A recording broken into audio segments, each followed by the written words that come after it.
with not having a whole lot of time if you use your time effectively. And this is why it's so important, as I mentioned earlier this week, that practice don't make perfect, perfect practice make perfect. So if you out there and you just doing stuff, you need a lot more time. But if you have a succinct system and process to follow and a system, then you can be very efficient with the little bit of time that you may have to start creating this other opportunity for yourself.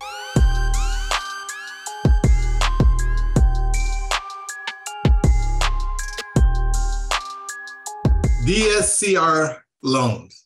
Do you know anything? Yeah, debt service cover ratio. Yeah. Are they a good product to look into? Could be. Yeah, it could be. Yeah. I mean, DSCR loans are good. It just means that, the deal is going to have to DSCR, right? Which means that most lenders are going to want to see at least a 1.25 DSCR, debt service cover ratio, which means that after your debt service is covered, that you're still making 25% above that. Oh, okay. Okay. So yeah, DSCR loans can be very effective. Okay. And the second one is rent to own your properties. Is that a viable option, or because, and the reason I'm asking is because I look at it as an underserved market to get people into homes, especially here in Florida, because the barrier is so high, Okay. You got old houses built in 1950s that's going for $350. Yeah. And people just can't afford those. Yeah.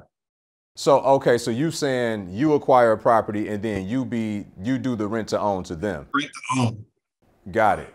So in doing that, and I get the mission, right? In doing that, how, if the challenge for them is that the barrier to entry is more challenging, that they may not be able to do that on their own, which is why I'm assuming that you offering that product. The question then becomes, how can they get you your money if they gonna have the same challenge? Like what else would happen to put them in a position to have that ability to cash you out at some point? Well, they would pay a higher mortgage. Mm-hmm.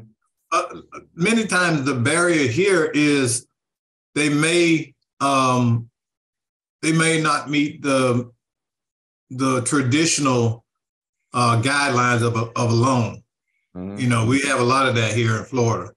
So this is a way to get home ownership after, let's say they do 3 years and I'm charging them $1,800 a month on the property. I wouldn't do this with a top tier property.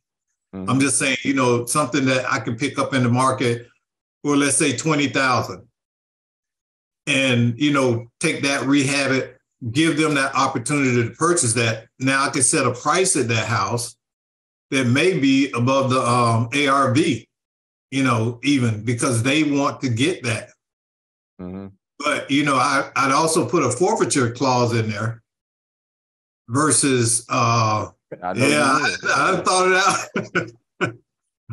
I have thought it out. So I would put that clause in there.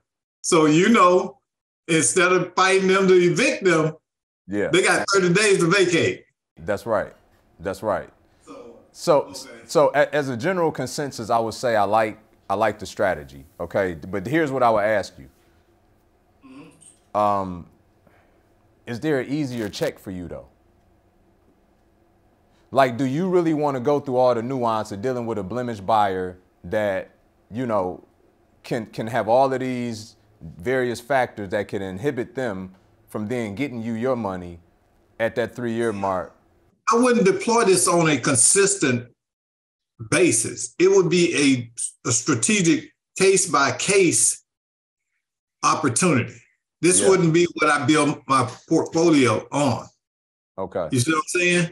Yeah. So if I get in, let's say Ocala, and I get an opportunity to pick up that property, I know that the home ownership in that community is like, let's say, very low, and people are looking for ways to get in. Okay. Some of these communities the home ownership. I'm in Lake County, and it's kind of down. You have a lot of renters. In Orange County, you got a lot of renters. Mm-hmm. So that's what I'm looking at on a case by case basis. I would not deploy that as my main strategy. Yeah.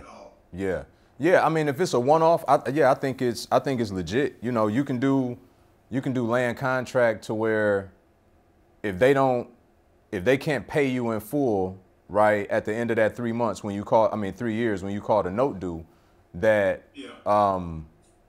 essentially they default on the land contract. Any money's collected up to that point you keep, and you start that process over with a totally different buyer.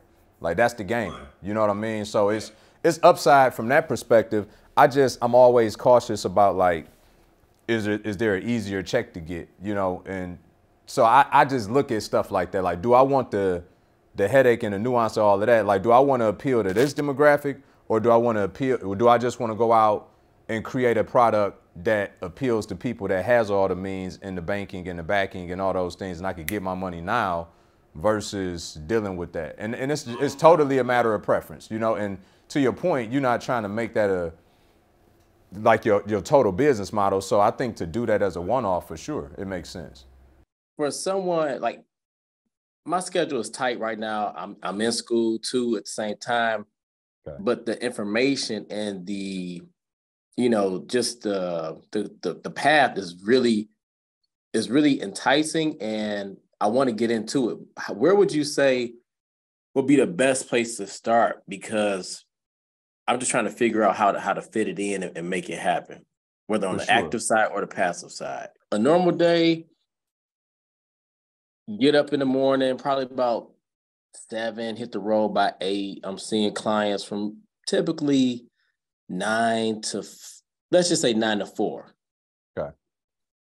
Then get off, probably work out for a little bit, knock out some homework, class some days throughout the week. So I'm probably done about 8:30. Between homework and class, is that an everyday commitment right now? It should be. You know what I'm saying? It should. And then, I have other consulting jobs, so I may be traveling for speaking or coaching organizations. So it's just hectic right now. So based on everything you got going on, what do you think gives you the highest yield on your time? Meaning, would you prefer to make chunks of cash? Like, what helps your overall scenario? Would it be to add more residual monthly income, or would it be to have some more disposable income to say, I can take these things and allocate it over in these places? That would probably be easier, but the residual is more appealing. Okay, got it. So if the residual is more appealing, then I would say starting cash flow. And it probably would only take, so I tell all of our students or any of our clients that we work with, like, you need to have at least 10 to 12 hours a week that you can put into your business. And it sounds like a lot, but it's cumulatively, it's like an hour and a half a day when you really look at it, right?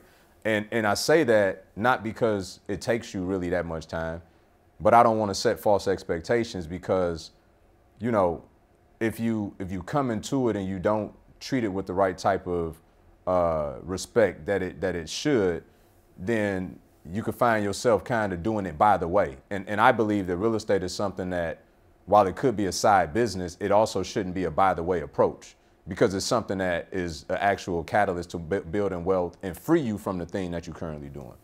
So with that being said,